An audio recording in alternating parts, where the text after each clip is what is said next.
ফুলেই ভরে রাখি এই প্রশস্ত অঞ্জলি। আকাশের কথা থাক, হৃদয়ের কথা শুনি। যদিও বিরহ, তবু মিলনের স্বপ্ন জালি বলি। অশ্রুর কথা থাক,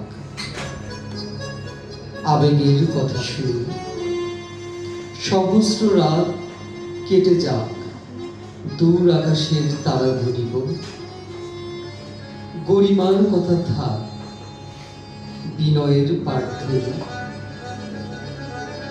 কলহের কোনো কাজ নেই, কিছু করুণার গান করি। বিদ্যার কথা থাক, প্রেমের কবিতা পড়ি। চারদিকে এই জলধারা, তবু সৃষ্টির দ্বীপ করি।